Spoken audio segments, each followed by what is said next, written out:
The ancient philosophy of Stoicism offers us timeless principles that can transform our lives not through years of study, but through immediate application.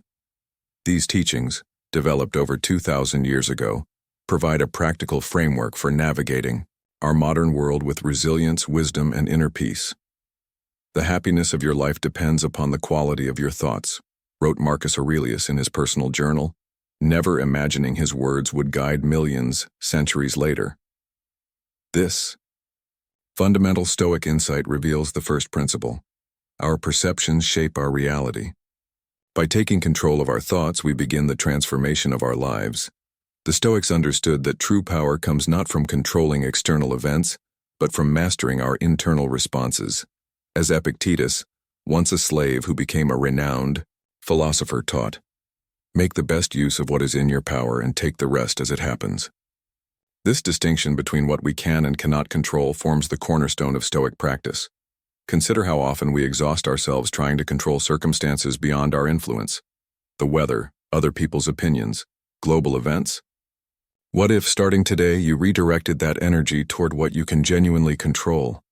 Your judgments, your actions, your values. This shift alone can release you from countless unnecessary frustrations. Seneca, advisor to emperors, reminded us that we suffer more often in imagination than in reality. How much of your daily anxiety stems from catastrophizing about futures that never materialize? The Stoics invite us to examine our fears critically, distinguishing between genuine threats and manufactured worries. These principles aren't mere philosophical abstractions. They're practical tools for immediate implementation. Throughout history, Stoicism has guided individuals through personal crises, political upheavals, and societal transformations. From Roman emperors to modern CEOs, military leaders to everyday practitioners, these teachings have proven their worth through application, not theory. What makes Stoicism particularly relevant today is its emphasis on finding tranquility amid chaos. In our hyper-connected world of constant notifications and endless information, the ability to maintain inner calm becomes increasingly valuable. The Stoic path offers this not as a distant goal, but as an immediate possibility through deliberate practice. As we explore these 12 principles, consider them not as abstract concepts to memorize, but as practical exercises to implement in your daily life. The transformation they offer begins not tomorrow or next week, but in this very moment, with your next thought, your next decision, your next action. Perhaps the most powerful Stoic principle, and the one that offers the most immediate transformation, is understanding the dichotomy of control. This principle, articulated most clearly by Epictetus, divides our experience into two categories: things within our control and things beyond it. Some things are within our power while others are not, Epictetus wrote in his Enchiridion. Within our power are opinion, motivation, desire, aversion, and, in a word, whatever is of our own doing. Not within our power are our body, our property, reputation, office, and, in a word, whatever is not of our own doing. This distinction may seem simple, yet its application revolutionizes how we engage with life. Consider how much mental energy you expend daily worrying about things you cannot influence, what others think of you, whether it will rain during your planned event, or how the economy might affect your investments. The Stoics would ask, what purpose does this worry serve?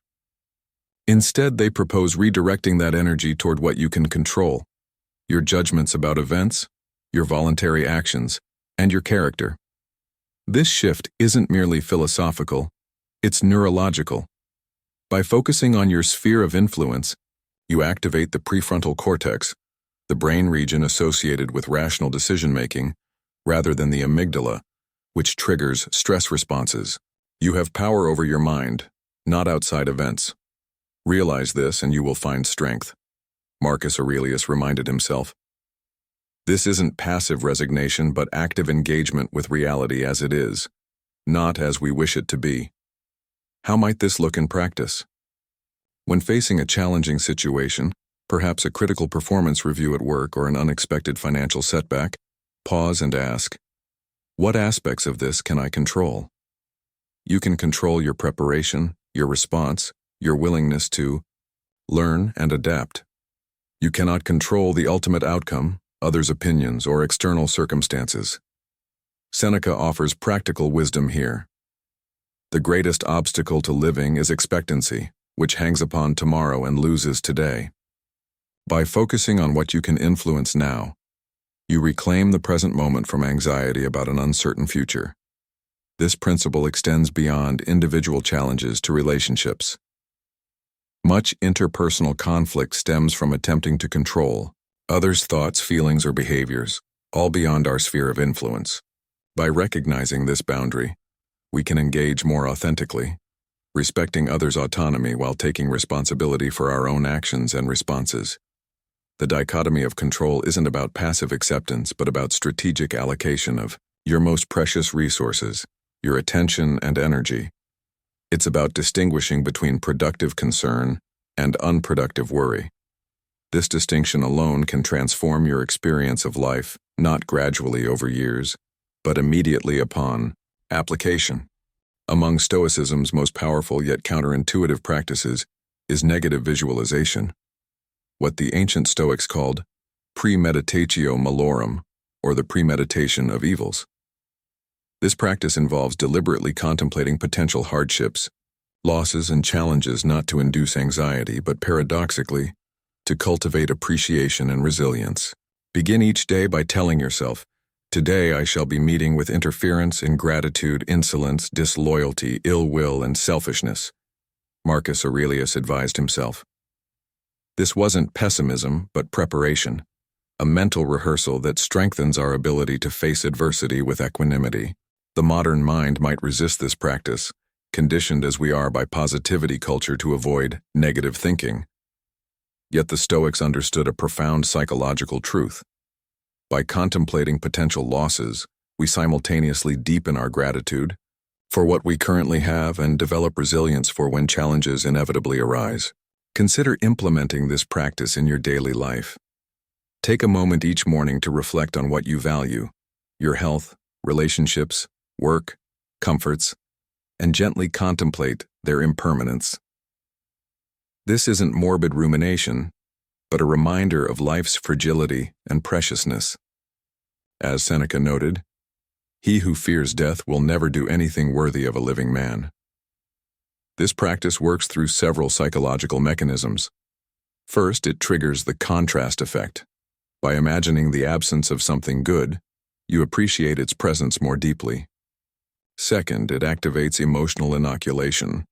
By mentally rehearsing challenges, you develop antibodies against being overwhelmed when real difficulties emerge. Set aside a certain number of days, during which you shall be content with the scantiest and cheapest fare, with coarse and rough dress, saying to yourself the while, "Is this the condition that I feared?" Seneca suggested this practical exercise in voluntary discomfort, another dimension of negative visualization that builds confidence in our ability to endure hardship. The Stoics weren't advocating constant dwelling on worst-case scenarios, but rather periodic, intentional contemplation that serves as a reset for our perspective. In our age of unprecedented comfort and convenience, this practice becomes even more valuable, countering our tendency toward hedonic adaptation, the human propensity to quickly take for granted whatever we have. Epictetus, who experienced slavery and exile firsthand, taught that it is not what happens to you, but how you respond to it that matters. Negative visualization prepares us to respond with wisdom rather than react from fear or surprise when facing life's inevitable challenges. This principle offers immediate transformation by altering your relationship with uncertainty and loss. Rather than living in fear of what might be taken away, you develop the psychological flexibility to appreciate what you have while it's here, and to adapt when circumstances change. This isn't resignation to fate, but preparation for meeting life's full spectrum with courage and clarity.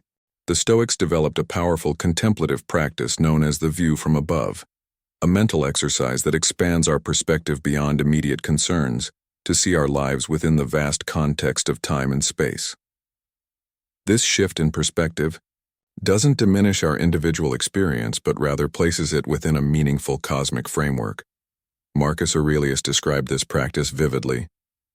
You can rid yourself of many useless things among those that disturb you, for they lie entirely in your imagination, and you will then gain much room by comprehending the whole universe in your mind, and by contemplating the eternity of time, and observing the rapid change of every part of everything.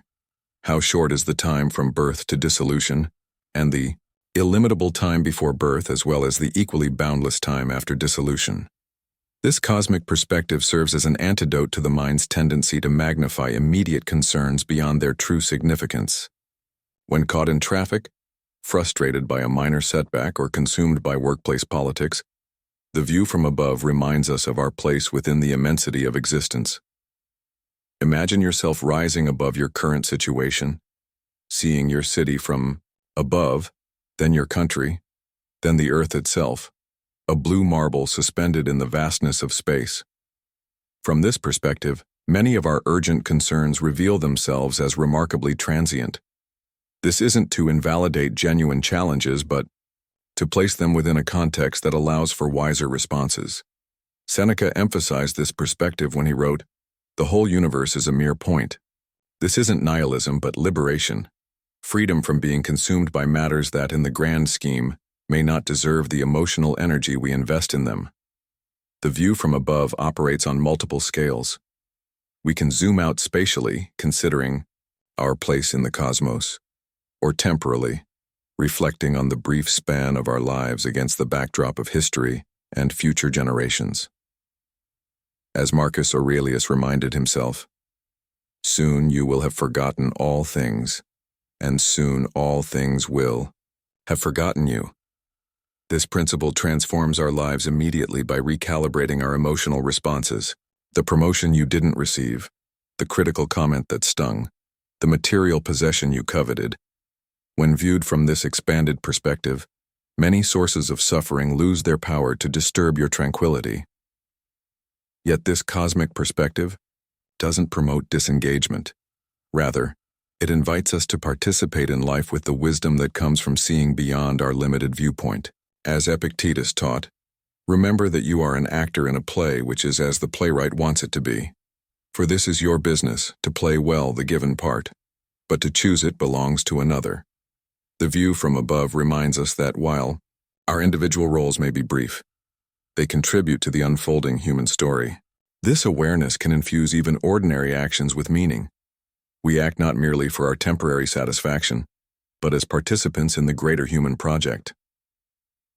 By practicing this expanded perspective regularly, you develop the ability to shift viewpoints at will, zooming in to engage fully with immediate concerns when appropriate, and zooming out to maintain equanimity when faced with challenges.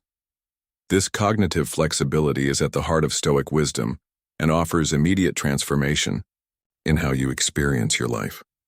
The Stoics understood that comfort, while pleasant, often weakens our resilience. To counter this tendency, they advocated for voluntary discomfort, intentionally exposing ourselves to challenging conditions to strengthen our character and reduce our dependence on external comforts. Seneca, despite his wealth, regularly practiced periods of voluntary poverty.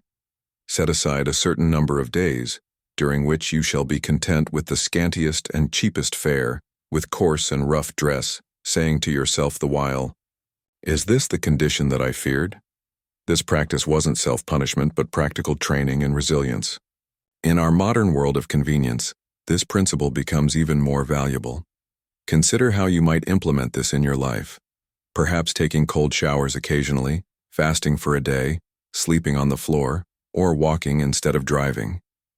These small challenges build what psychologists now call anti-fragility, the quality of growing stronger through exposure to stressors.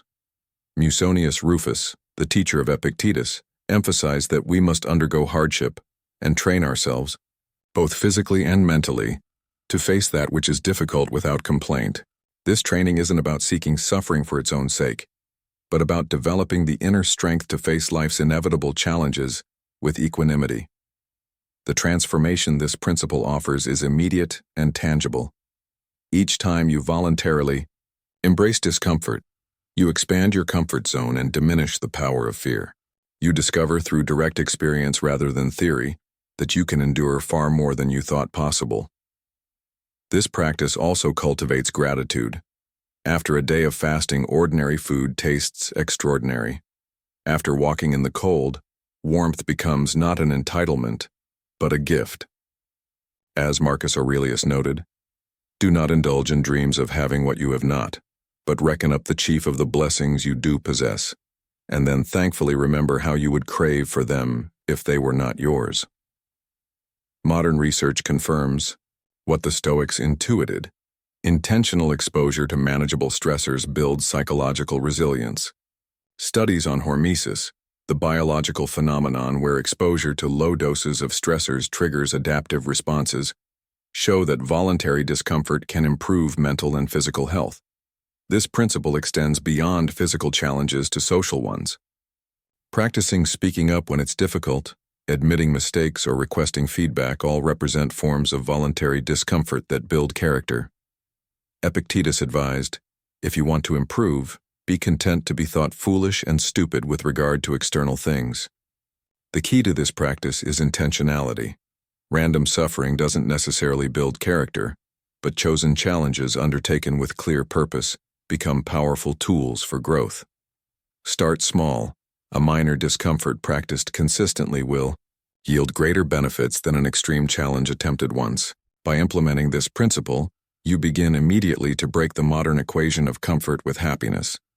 You discover a deeper satisfaction that comes not from avoiding difficulty, but from developing the strength to face it with courage and dignity.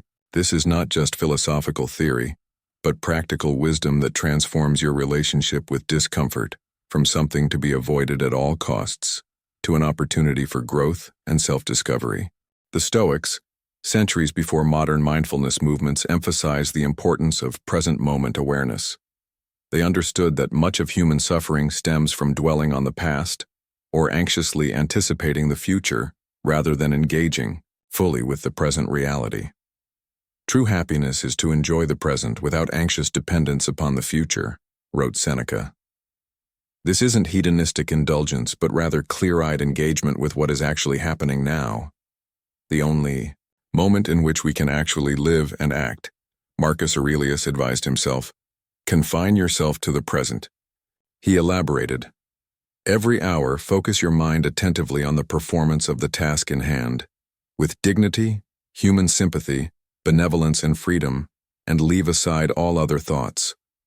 You will achieve this if you perform each action as if it were your last.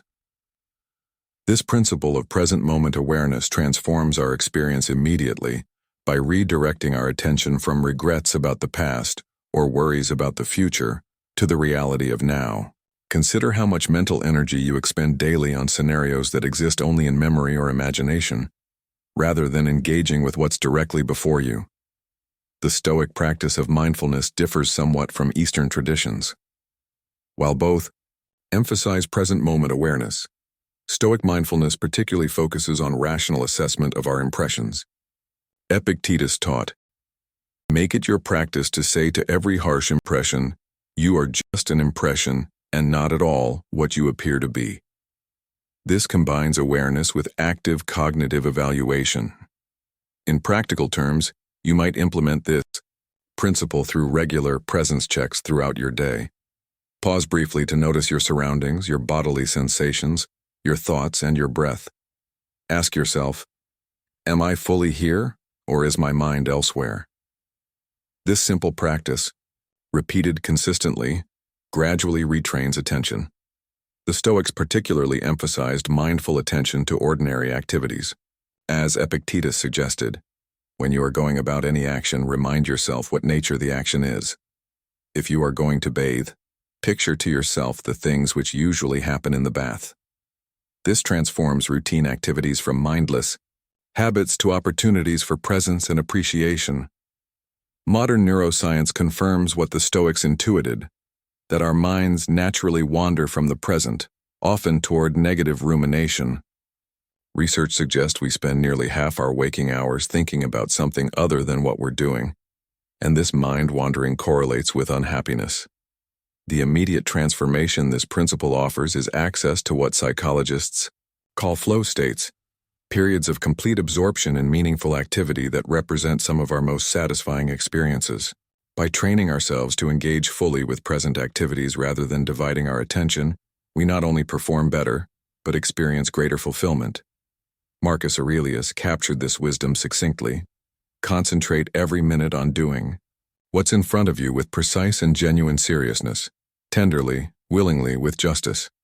Free yourself from all other distractions. This isn't just philosophical advice, but a practical path to immediate transformation in how we experience our lives, not by changing our circumstances, but by changing our relationship to them through present moment awareness. Do not seek for things to happen the way you want them to. Rather, wish that what happens happen the way it happens. Then you will be happy, taught Epictetus. This isn't passive resignation, but an active reframing that transforms our relationship with reality. Consider how much suffering comes from resistance to what has already occurred. The traffic jam that shouldn't be happening, the illness that feels unfair, the relationship that didn't work out as planned. Our mental opposition to these realities adds a layer of psychological suffering beyond the circumstances themselves. Marcus Aurelius advised, "Accept the things to which fate binds you and love the people with whom fate brings you together, but do so with all your heart."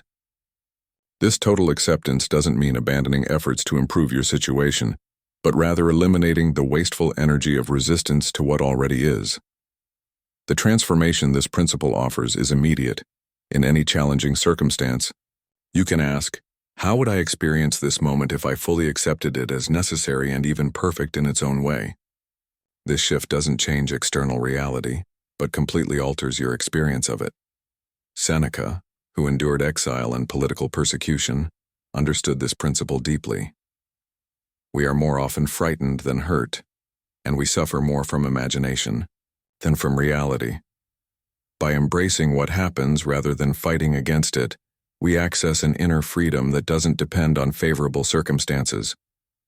Modern psychology confirms the wisdom of this approach through research on acceptance-based therapies, which show that accepting difficult emotions and situations, rather than avoiding or resisting them, leads to greater psychological flexibility and well-being. This principle extends beyond accepting hardships to embracing opportunities for growth they contain. As Epictetus noted, the greater the difficulty, the more glory in surmounting it.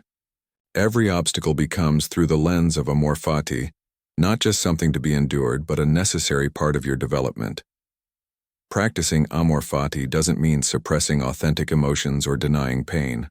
Rather, it means acknowledging these experiences fully while choosing not to add the additional suffering of resistance.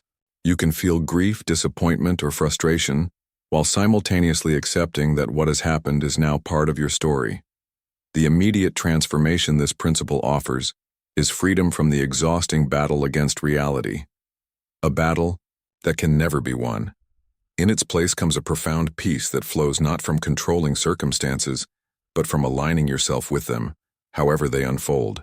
At the core of Stoic practice lies the discipline of assent, the conscious evaluation of our automatic impressions before accepting them as truth. This principle recognizes that between an external event and our emotional response lies a crucial moment of judgment that we can learn to control. Epictetus explained this process clearly. Make it your study then to confront every harsh impression with the words, "You are but an impression, and not at all what you seem to be."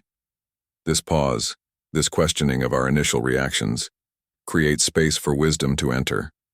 Consider how often we react to situations based on hasty judgments. "This delay is ruining everything. Her comment was meant to insult me, that I can't handle this challenge." The Stoics taught that these interpretations, not the events themselves, determine our emotional responses.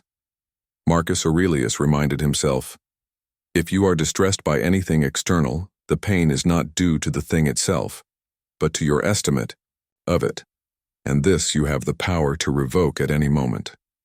This isn't magical thinking, but recognition of our cognitive freedom, our ability to question and revise our interpretations.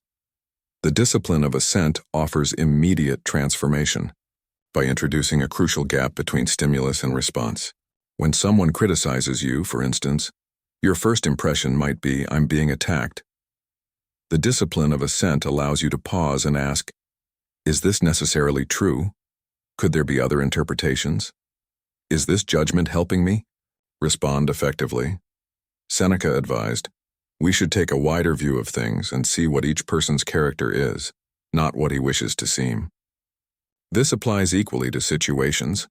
Looking beyond surface appearances to deeper realities prevents us from being carried away by misleading impressions.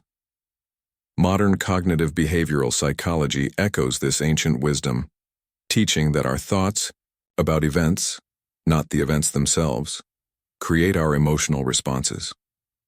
By learning to identify and question automatic thoughts, we gain freedom from habitual emotional patterns. This principle doesn't suggest suppressing emotions, but rather examining their cognitive foundations. If you find yourself angry, anxious, or despondent, the Stoic approach is to trace these feelings back to the judgments that produce them and question whether those judgments are necessary, accurate, and helpful. Epictetus taught that we should distinguish between different types of impressions. Some things are within our power while others are not. The discipline of assent includes recognizing which impressions concern matters within our control and which do not, allowing us to focus our mental energy where it can be most effective. The transformation this principle offers is nothing less than emotional freedom. Not freedom from having emotions, but freedom from being controlled by them through unconscious judgments. By practicing the discipline of assent, you develop the ability to respond to life's challenges with wisdom rather than react from habit or impulse. Let us prepare our minds as if we'd come to the very end of life. Let us postpone nothing. Let us balance life's books each day, urged Seneca. The Stoic principle of memento mori, remembering that you will die, may seem morbid to modern sensibilities, but it offers profound transformation in how we live. This principle doesn't encourage dwelling on death with fear or despair, but rather using awareness of mortality as a clarifying force that brings perspective, urgency, and appreciation to our lives. As Marcus Aurelius wrote, "You could leave life right now. Let that determine what you do and say and think. Consider how your priorities might shift if you fully embraced the finite nature of your time. Would you spend hours scrolling through social media? Would you postpone reconciliation with a loved one? Would you delay pursuing what truly matters to you?" Memento mori cuts through procrastination and trivial concerns by highlighting what is genuinely important. Epictetus observed, "Keep death and exile before your eyes each day, along with everything that seems terrible. By doing so, you'll never have a base thought, nor will you have excessive desire." This isn't negative thinking, but clarity, removing the illusion of unlimited time that often leads us to live unconsciously. The transformation this principle offers is immediate. It awakens us from the trance of immortality that characterizes much of modern life. When we acknowledge that our days are numbered, we naturally become more discerning about how we use them. Petty grievances lose their power, meaningful connections gain importance, and authentic values emerge more clearly. Seneca noted that it is not that we have a short time to live, but that we waste a lot of it. Memento mori addresses this waste by bringing consciousness to our finite existence.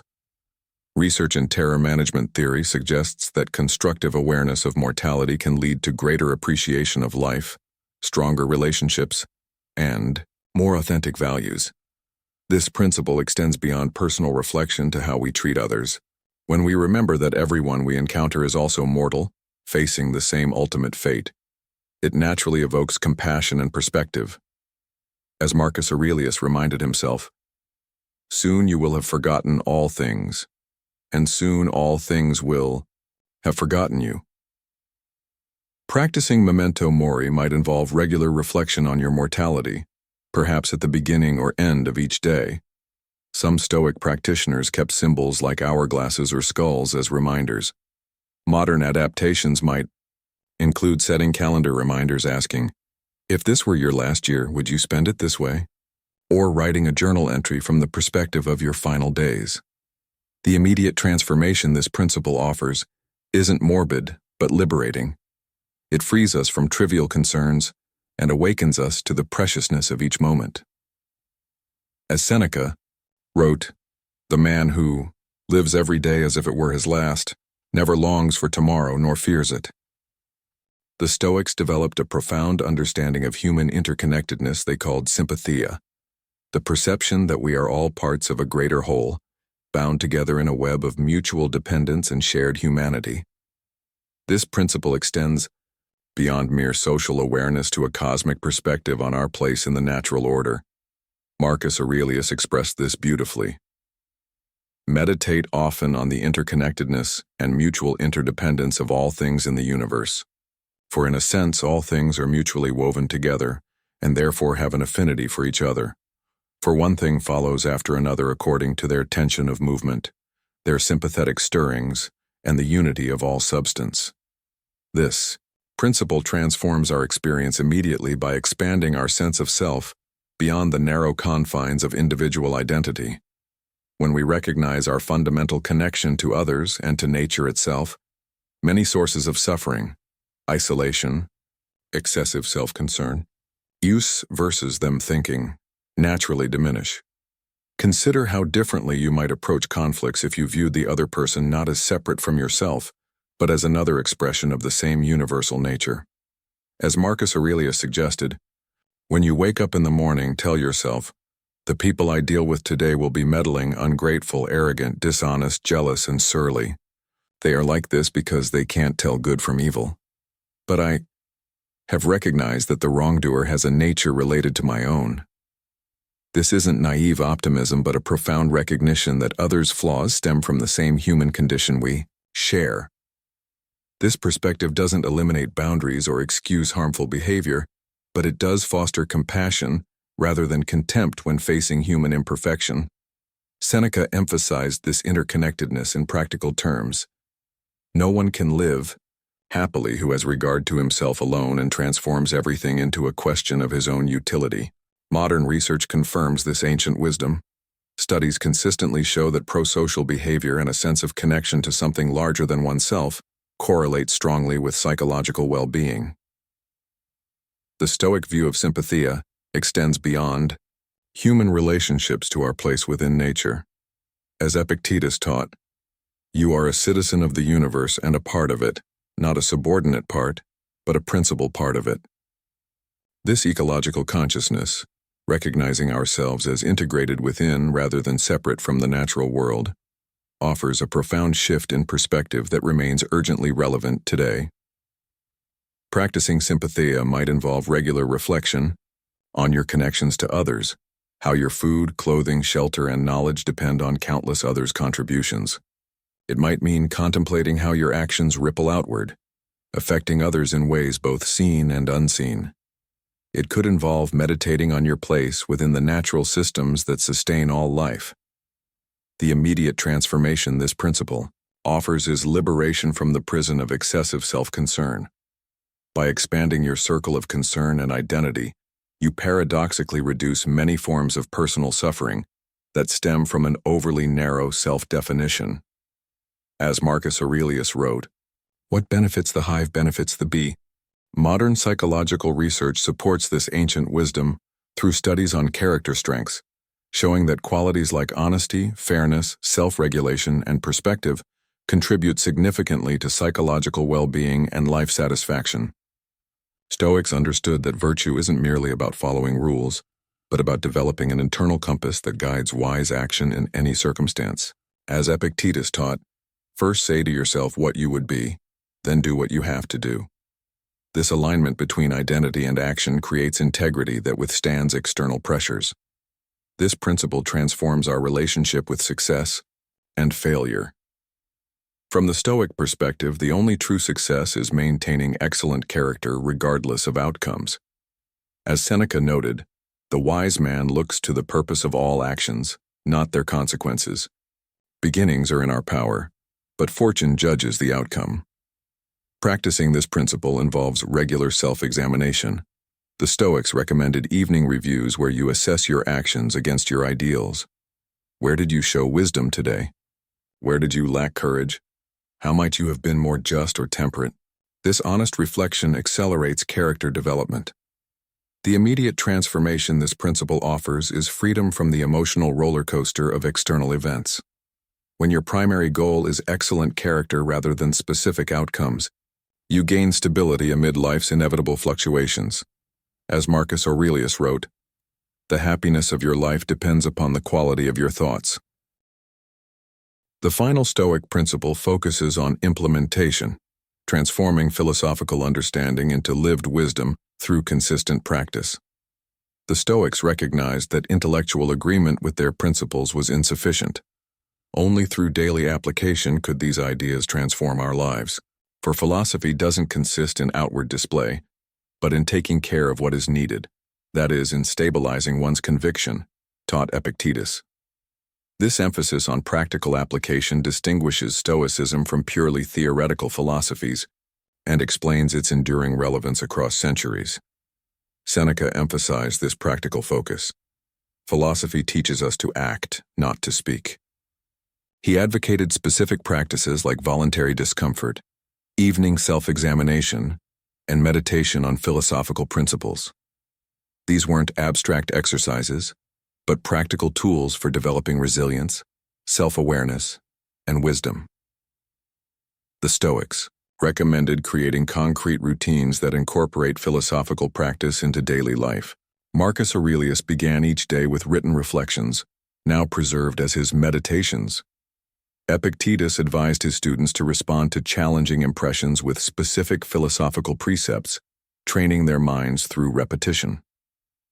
Modern behavioral science confirms the Stoic intuition that transformation comes through practice, not merely knowledge. Habits shape character more effectively than information alone. As Aristotle, who influenced Stoic thought, observed, "We are what we repeatedly do." Excellence, then, is not an act, but a habit.